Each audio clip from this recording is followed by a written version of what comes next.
Okay, I think we're going to go ahead and get started. It is 3:02. Welcome, everyone. We're so glad you could join us today. I'm Tanya Zanish-Belcher, Executive Director of the Wake Forest Historical Museum, and also Director of Special Collections and Archives in Winston-Salem at Wake Forest University. Before our speaker, Michelle Michael, is introduced, I did want to give out some thank yous for those who helped make this presentation possible. From the Wake Forest Historical Museum in the town of Wake Forest, Carolyn Rice, Manager of Operations and External Relations, and Dr. Sarah Solem, Manager of Community and Academic Learning. And from the Wake Forest University Reynolda campus in Winston-Salem, Rebecca Peterson May, Public Services Archivist for Special Collections and Archives. And lastly, but never least, Barry Davis of ZSR's technology team. This presentation is being recorded and will be made available afterwards to the public on YouTube. And after the presentation, you're welcome to submit questions for Michelle via the YouTube chat. She will appreciate that, I know. And now I'm going to turn this over to Sarah to introduce Michelle. Wonderful. Michelle Michael is the Senior Planner for Historic Preservation for the town of Wake Forest and an important partner for the Wake Forest Historical Museum and all the work we do here. Michelle earned her Master's of Historic Preservation from the University of Georgia in 1994. Since that time, she has worked in a variety of roles within the historic preservation field, including for Preservation North Carolina as a private historic preservation consultant, an architectural historian for Fort Liberty, Fort Bragg, Army Installation, and the Department of Navy. As architectural historian for the Navy Commander Region Southeast, based in Jacksonville, Florida, she provided historic preservation support to 22 military installations in 7 states. She left that post in 2014 to return back to North Carolina and work for the town of Wake Forest. Since coming to Wake Forest, Michelle has worked to promote and educate the public on the importance of historic preservation in town planning. Several of the projects she has overseen have won state and regional awards, including the Northeast Community Plan, the Ailey Young House Rehabilitation Project, and the Northeast Community Story Map. And in 2023, Preservation North Carolina honored her with the Robert E. Stipe Award, which recognizes individuals who demonstrate an outstanding commitment to historic preservation in North Carolina. Thanks so much, Michelle. Thank you, Sarah, and thank you, Tanya, and everybody for being here today. I appreciate the opportunity to tell you about our town, the town of Wake Forest, where the college used to be, and what we're doing to preserve that history 70 years after the college left. So I'll get started. Here we go. So we're going to start with a quick history of Wake Forest for those of you who don't know about it, and then go through the current historic preservation program, the growth and development here, the challenges and opportunities, and then telling the whole story of the history of Wake Forest. So the area that is Wake Forest today was historically known as the Forest District or the Forest of Wake because it was mostly agricultural and forest land in the late 1700s and early 1800s. Most of the plantations here were fortunate that the houses still stand. These 9 houses are still on their original locations, and they made up most of the land area of historic Wake Forest as early as the 1790s. These houses all date from 1790 to 1840. In 1832, 12 years after he arrived in Wake Forest, Dr. Calvin Jones offered his 615-acre plantation for sale in the Wake Forest Township. He bragged that the community was one of the best neighborhoods in the state, and I tend to think that we still are. The North Carolina Baptist Convention purchased the property to start what they called a manual labor institute, and in 1834, which would teach ministry and agricultural practice, so that they would be self-sustaining. In 1833, construction of the railroad began east of the campus and the Jones Plantation, and it was completed around 1840. But the depot was not in Wake Forest. It was 1 mile south in the town of Forestville. The Institute hired architect and builder John Barry of Hillsborough to design three administrative buildings and houses to replace the Calvin Jones buildings, which were the house was moved for the first time. Only the South Brick House remains from this original permanent construction, and it's shown in the color photograph in the inset. The black and white photo is of the North Brick House, which was its twin, that was taken down in the 1930s to build a new dormitory for the college. In 1838, the college was rechartered as Wake Forest College. And by 1839, the college was looking for money as they had spent all of their money on these buildings. And so they decided to subdivide the Calvin Jones farm into lots and sell them. So this was our first subdivision in Wake Forest. And this is the original town plat that shows the college campus in the middle with all of the building lots around it. And on this, you see several photographs. These are all houses that were built in that first stretch of development that are still standing.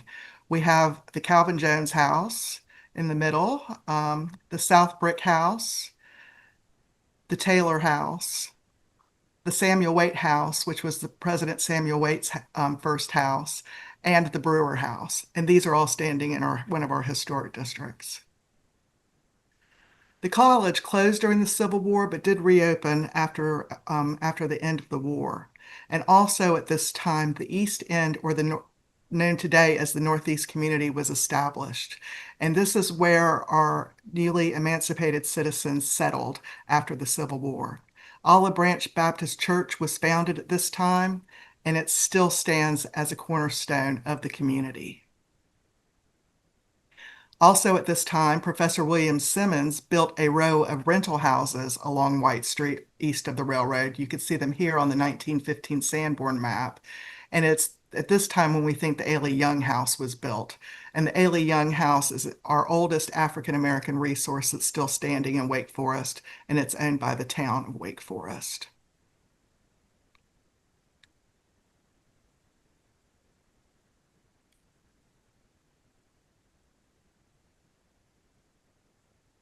Sorry about that. Education grew and flourished through the town, and these are some of the buildings that stood.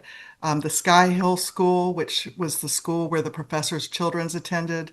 Wake Forest Normal and Industrial, which was the first and only private African-American school in Wake Forest, established in 1905.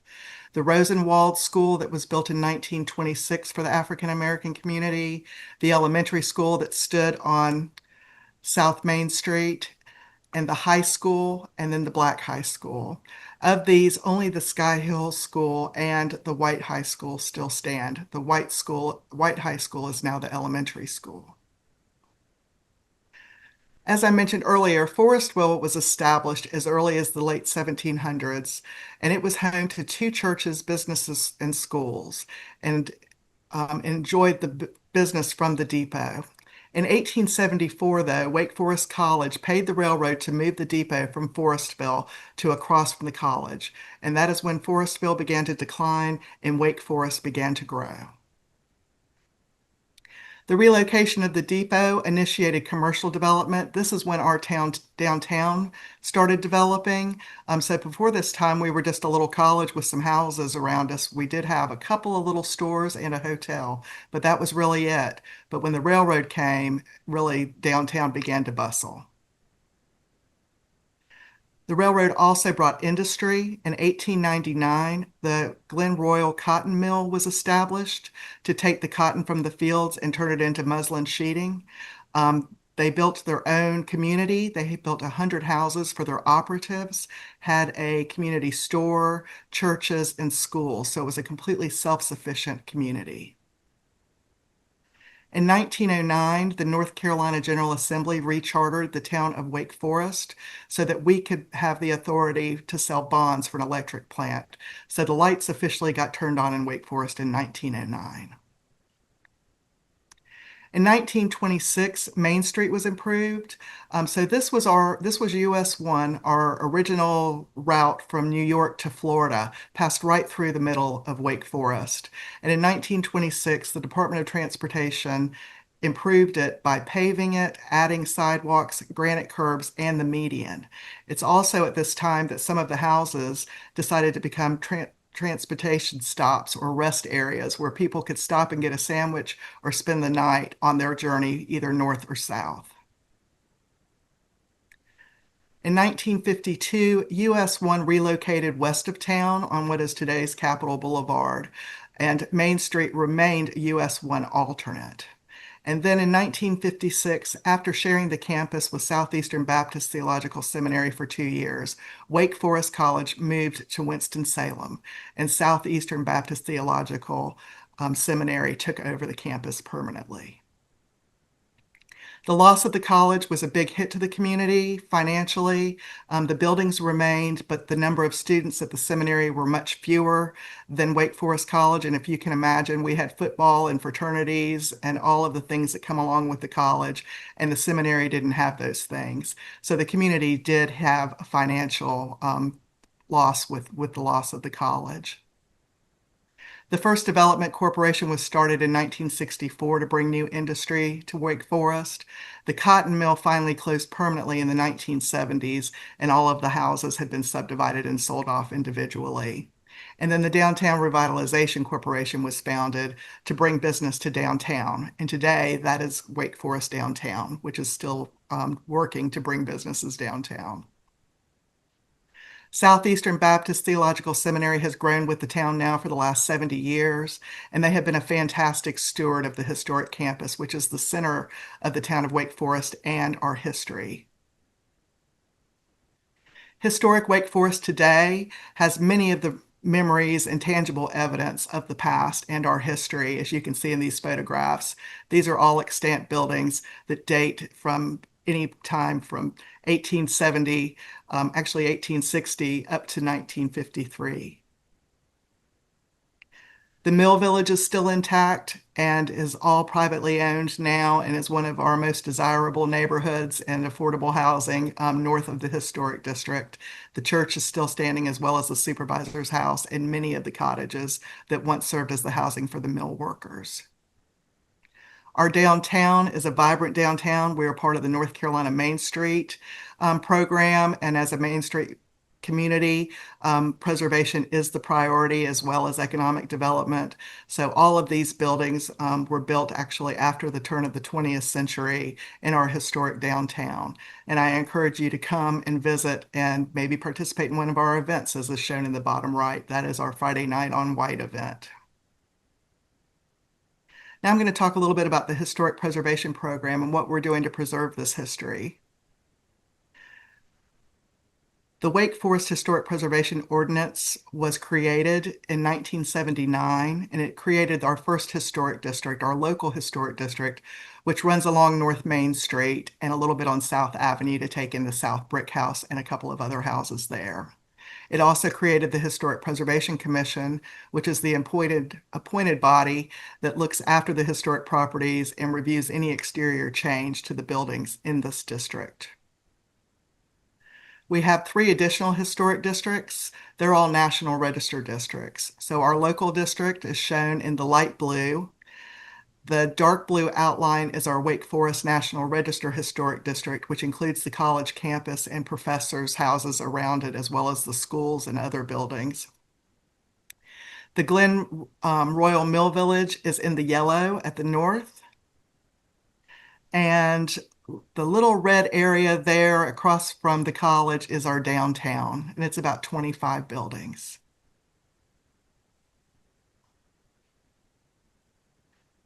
We also have 14 locally designated historic landmark properties and 13 individually listed National Register properties. We've completed several plans and different documents to document and plan for our historic preservation program, including our historic preservation plan, our design standards for historic properties, our architectural survey. We've completed 3 of those, 1979, 2008, and our most recent one in 2020. The Ailey Young House Historic Preservation Manual, and also the Ailey Young House Heritage Site and Northeast Gateway Park Vision Plan. If you have any questions about our historic preservation program, you can visit our website and search historic preservation and find out about all of these documents and all of the work that we're doing in Wake Forest.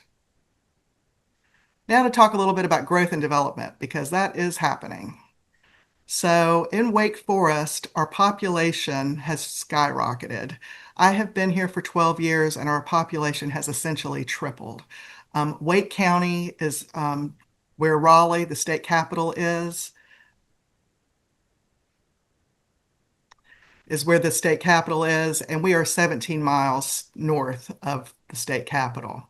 So our population in 1950 to 1960, we did have a little bit of a loss when the college left. We lost just over 1,000 people, but we rebounded between 1960 and 1990 with a gain of over 3,000.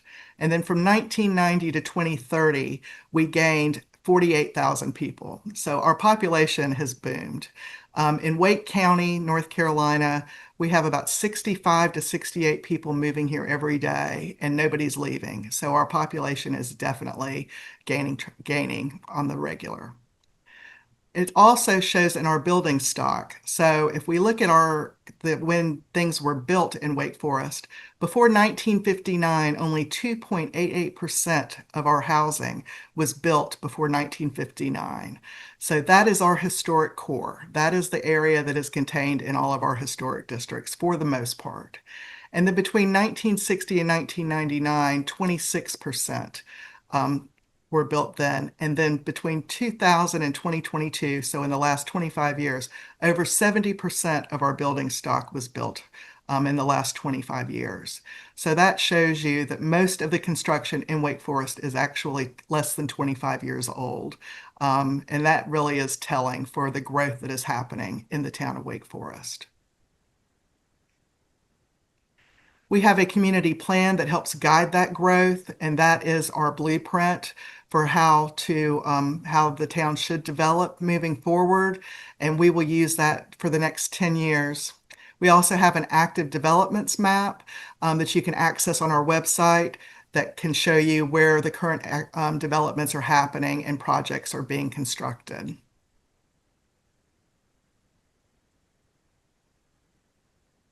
So with all of this growth comes some challenges, but I don't like to think about challenges without thinking about the opportunities. So we'll talk about those quickly. So for historic preservation, our challenges are, of course, increased population. We are developing farmland at this point, but when we run out of land, things do tend to turn internally. And so we have to plan for that and try to put things in place that will help us preserve the historic community that we have. Transportation is always an issue. If you widen the streets, if you add more streets, it will impact your historic resources, especially when you're on a historic street. US 1 with its historic median and landscaping and sidewalks are part of that history. And then we have future commuter and high-speed rail, which I will talk about, affordable housing and gentrification, especially in our Northeast community, and then diversity, equity, inclusion in our historic preservation program and telling the whole story of our history. So our big project that has been ongoing and will be ongoing is the S-Line project. For specific information, please visit the website and search for S-Line. But the plan is for there eventually to be high-speed rail from Raleigh to Richmond, and it will connect with the East Coast rail lines. The first step will be commuter rail from Raleigh, and we are planning on that now. And I've been working on this project since I arrived in 2014, and I hope that I'll be here to ride the train from Wake Forest to downtown Raleigh before I retire. So today's Wake Forest, we have our historic downtown, and we need to figure out where we're going to put this train stop. Luckily for us, we had a freight depot. It's shown here in these photographs, and the star on the map is where it used to be. They have the freight depot and the passenger depot were demolished in the 1950s and 60s, and there is a parking lot there now. So our plan is for a mobility hub to be constructed in this area. The aerial map shows you our downtown in red. the local historic district in blue, and the project area is in gold with the star at where the depot will go eventually. So how is this going to fit in to historic Wake Forest? That is what we're trying to figure out because the rail line and the depot will be in the middle of 3 historic districts. So we have buildings that look like this. They're brick, 2 to 3 stories, very quaint. And then across in the local historic district, we have residential properties that look like this. So we need to make sure that blends. And this is our preliminary sketch of what the mobility hub will look like. It is being refined. It is planned to be a masonry building, so it will be brick. As I said, this is just a black and white sketch. And will be no more than 2.5, 3 stories. So it also blends in and will bridge the downtown, the history of downtown with the future. And we're very excited about it. So this is still being refined and hopefully we'll have more information on it coming up. But this is a big project that will impact our historic character. Housing affordability and gentrification is also an issue that we're working through. Our Northeast Community Plan and our Housing Affordability Plan do directly deal with that with some possible solutions. We have started a rehab program that is run through our long range planning department, and that is trying to provide maintenance and repairs to bring houses up to building and building code so that people can remain in their houses and not have to leave. Also create new affordable housing opportunities. We partner with Wake County and with the Northeast Community Coalition to try to find solutions to the shortage of affordable housing. We also have education programs and we partner with Northeast Community, Tri-Area Ministries, the Northern Wake Food Security, and also Wake County and Housing and Urban Development to try to find ways and solutions to help solve this problem that is a problem throughout Wake County. The Ailey Young House Heritage Site and Northeast Gateway Park is my little pet project. I have been working on the Ailey Young House since I got here. We did a full rehabilitation and restoration of the house to open it as a heritage site. It is our oldest African American resource, and it is in the Northeast community. Earlier this year, we worked on a concept plan to develop a park around the house that will serve to celebrate the history of the Northeast community and the descendants who live in the neighborhood and who have so much to tell us about the history of our town. The vision plan has been endorsed. This is a photograph of the concept. And now we are working towards construction drawings in the next year or two, and then construction of the park. And we are hoping to have that done in 28, 29.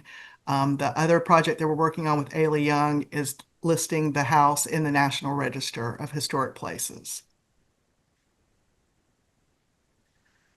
So 70 years post-college, and we are poised to tell the whole story. And that is what we work towards every day. Including women's history.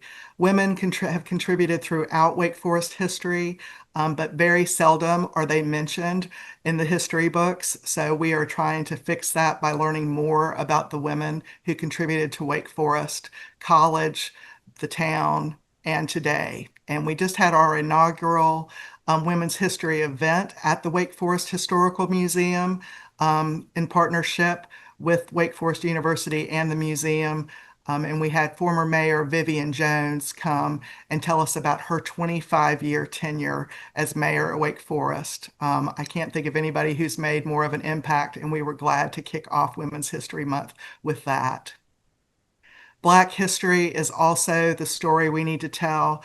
There is so much history in Wake Forest and in the Northeast community around Black history. These are just a few photographs. Olive Branch Baptist Church and Friendship Chapel Baptist Church are our 2 churches that were founded at emancipation, and descendants of those people still live in the community. So working to tell that story is something that we work on every day. We have started Black History Month tours. We have erected interpretive signage in the Northeast community to tell some stories. We have also started a historic marker program that can mark sites that are no longer standing to tell those stories. And we have a walking tour brochure and a GIS-based story map that tells the story. And that includes historic documents, oral histories, and documentary photographs. And if you are interested in learning more about the Northeast community, I encourage you to go to our website and search for the Northeast Story Map, where you can learn so much more. We're very busy. Our regular job that we do day in and day out is project and plan review. Our historic preservation planners, there are two of us. We review every set of plans that comes in to the town of Wake Forest to make sure that historic properties and cemeteries are not going to be impacted by new construction. We also are staff to our Historic Preservation Commission. We provide technical assistance to our property owners. We host public workshops. We've done cemetery preservation workshops and property owner workshops. We do walking tours of our historic districts, usually in February for Black History Month and in the spring and fall. We are constantly taking care of the Ailey Young House and working on ways to make that more accessible to the public. Our historic marker program, partnering with the Northeast community to continue to spread the word of their history. We are also working on 3 National Register nominations currently, one for Olive Branch Baptist Church, one for Friendship Chapel Baptist Church, the Ailey Young House, and also a historic district in the Northeast community. We have 2 GIS-based history projects, the Northeast Story Map, which I spoke about, but also the Public History Exchange. And that's a really neat map. It's got all of our resources on there. And if you have a story to share, you can share it interactively on the map. You can upload an oral history, photographs, documents, anything you like to tell the story of a special place in Wake Forest that you want to share. And so I encourage you to check that out. We also usually have historic preservation interns. We will have a graduate student come and do an internship in the historic preservation program with the planning department in the summer. We are taking a little pause this summer because we've got a bunch of projects going on we need to catch up on, but we plan on bringing it back next year. And then we regularly partner with Wake Forest Historical Museum and Wake Forest University on sharing the story of Wake Forest, past, present, and future. And that has been really just joyful, and we have really enjoyed this partnership. And those are a few of the things that are happening here in Wake Forest. Today's Wake Forest is balancing our rich history with a promising future. And that's how we intend to move forward with the changes that are heading our way.